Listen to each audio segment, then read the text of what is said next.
I'm Liz Robson, CEO and founder of Worth It. So in today's video, I am sharing an excerpt from one of my live sessions which make up part of my accredited coach training course. So on the Worth It coach training course, you will learn how to integrate positive psychology and coaching psychology to help prevent the onset of mental health problems in young people. So the kind of people that do my course are school leaders, pastoral leaders, teachers, youth workers, practitioners that work in youth charities with socially disadvantaged young people, people in different countries who are wanting to use a coaching approach to integrate into their work with young people for a range of different outcomes. So in this video, we're talking about how the experience of coaching, the skills that I learned and the practice of using those skills is actually helping young people improve well-being and resilience, what the impact that is on the young people that the coaches are working with and on the coaches themselves. I think you might be blown away by actually some of the stuff that they say. I certainly was, especially James and his work in his school, which is a pupil referral unit in Yorkshire with only 35 young people who actually really struggle to fit into mainstream school, and they have a lot of different needs and different trauma and different educational needs, and have ended up in the PRU, and some of them do have behaviour issues and have had to have physical interventions to keep them safe and to keep staff safe. So the impact of using coaching amongst other strategic work going on that school is phenomenal. Also from the other people in the video, how they have improved the practice and the experience of the connection, and how with the young people that they're working with and the nature and the quality of that connection, and how it's improving well-being and how it feels for them as a coach and their practice and feels rewarding. It's just so heartening and inspiring. So it's really hard for me to get across the impact of this course and the benefits of doing it. So rather than me telling you, I thought I'd let them tell you by sharing a bit of my training video. If you're interested in finding out more, then do our Introduction to Coach Training free course, which you'll be able to find out about in the box below and sign up for that, or have a look on my website where I have lots of blogs and articles and more videos about coaching for young people. So I do hope you enjoy this video, and I'll see you again soon. Because it's really hard to explain how coaching works, really, isn't it, to people who don't know and don't experience it. So this is my way of explaining how it works. So I'll go through this, and you can reflect on any coaching interactions that you've had with children, with young people, or even just practicing amongst yourselves. What resonates with you, and we'll have a little chat about it to warm ourselves up. So wellbeing resilience really are developed by learning skills that improve wellbeing and develop resources for mental health. So during the coaching process or during the coaching session, because you might only do one session in some cases, the young person is learning skills through that coaching interaction, and that is helping them develop resources for mental health and well-being through the process where they experience that coaching relationship with you that facilitates well-being, because you're eliciting pride and trust and hope and joy and inspiration and all those positive emotions, that positive effect.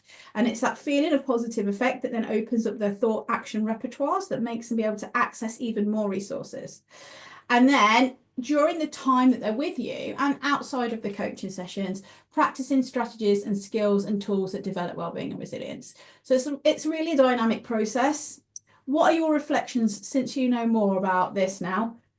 Anything resonating with any of you guys? I think for me, just having more focus on the language, so my own language is a lot more sort of positive, rather than focusing on sort of, I don't know, if I have, particularly in my school, if I have a young child who's coming in and I don't know, can't manage his anger or whatever that may be, rather than focusing on the negative side of things, actually my language has changed and focusing on the positive side a lot more. Yeah, so that's so the young person is experiencing different quality of interaction because you've changed your language. Yeah. How is that impacting the young person or the young people, do you think? Yeah, well, I think it started to make an impact across the school, actually, because, I mean, we're only a small school anyway. We've only got 35 students. But I've even sort of been putting it in through how we through our teachers and TAs, how we interact with all our students across the school. So it might be just in the corridor or conversations in the dining hall or whatever that may be.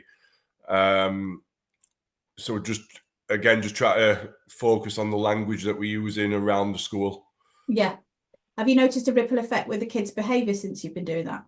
Yeah, I mean, I've just run some data for our governor's report, and I'm not saying it's all down to this, but we've had a reduction of over 50% in physical interventions. Oh my God.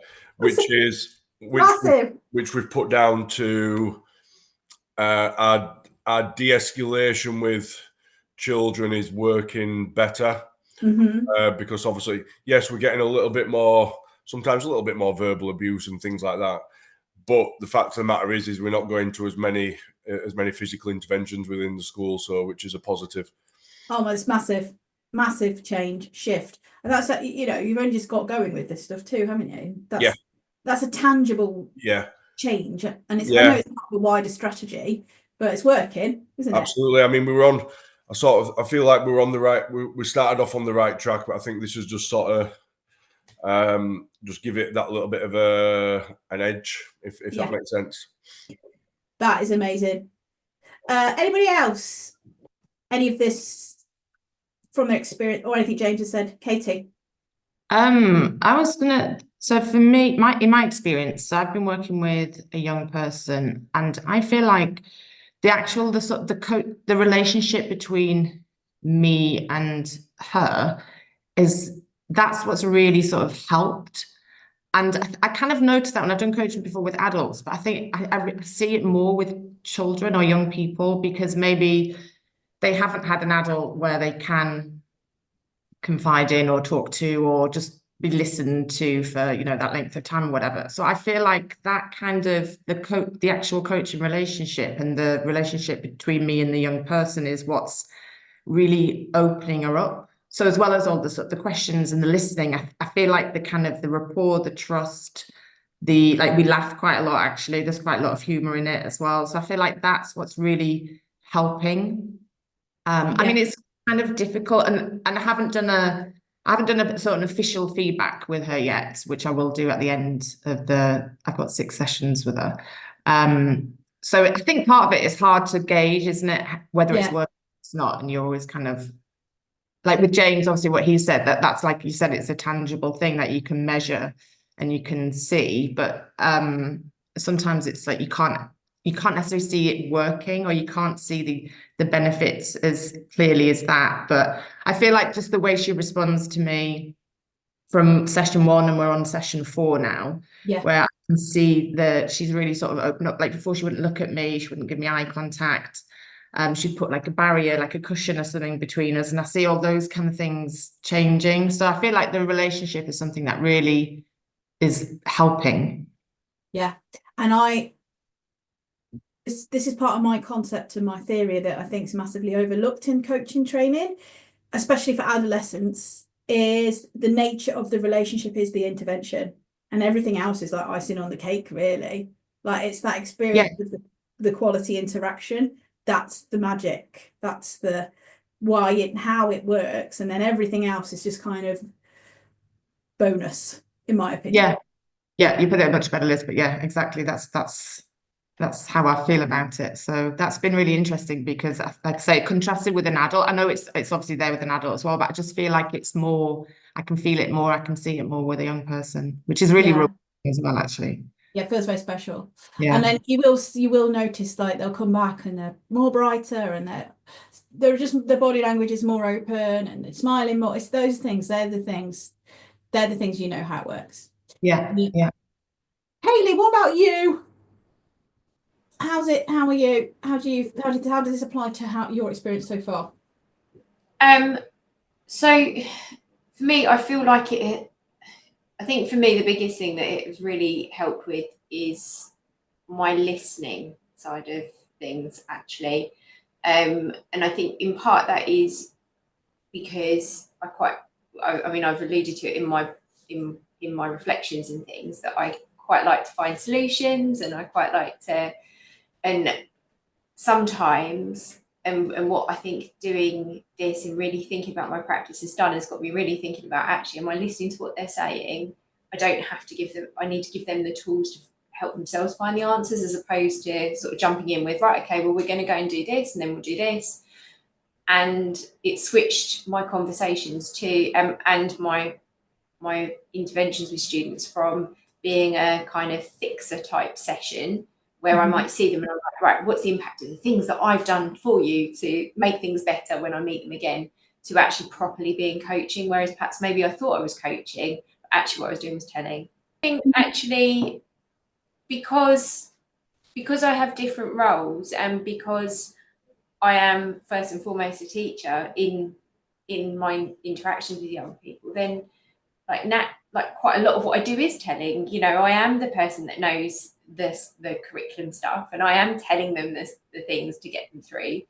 But it really has made me think about and reflect on how to do it differently. Not actually just even in coaching, actually even in the classroom as well. How to be a bit more, okay, how can I help you to find the answers, as opposed to telling you it all. So Yeah, amazing. Keris, any thoughts from you?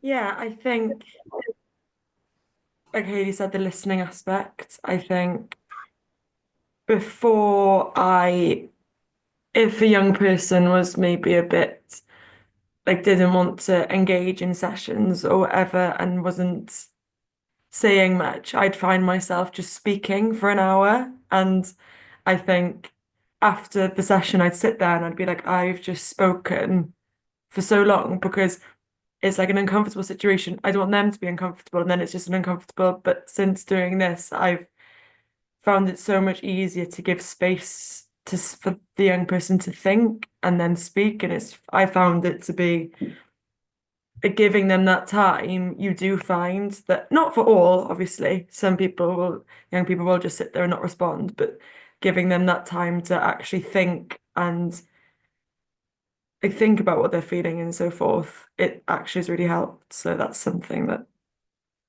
I think I've taken from it. Yeah, because what they're doing when you're giving them the space to think is, like Hayley said, they're finding their own solutions there. Yeah. And that develops well-being, because it develops self-worth, it develops self-efficacy, it feels good, they feel proud of themselves, they have more agency, they have more autonomy, they feel more confident. So there's all these like driving factors that improving well-being through and giving space for the young person to do it for themselves in a safe container of the coaching relationship. Yeah, absolutely. Jenny, any thoughts from you? I agree with what you said at the beginning, Liz, about coaching as an intervention. It's a well-being intervention, and what I appreciate is how it is an unfolding process. So, and there is where the piece of presence from us as coaches, especially when we are with the young person, is to notice the dynamic. So it's also, coaching is about being equals. But when we are coaching, and this is what I'm learning, this is what's unfolding throughout the process of coaching more young people now, is how the dynamic of being equals with a young person is totally different than when you're doing it with an adult. Mm-hmm. So I appreciate the opportunity of, through presence and through the way of being, helping for that unfolding intervention to run in a way that we do facilitate well-being for the coachee, for the young person, which is ultimately, that's what we want through our coaching, to create conditions for their well-being and for them to be accountable of their actions, to feel respected through that process, and to feel supported, and not to feel that we are there to give them solutions. We are there to facilitate them to arrive to their own solutions. Lovely. And that and then it's because we're doing that process, that's how you get all the range of different outcomes, like reducing school absence or improving behaviour, like James has said, or helping them improve well-being and resilience, or protecting against mental health problems. So it's like the process And then it's just who you're working with and the context that you're working in gives you the different outcomes and the end results.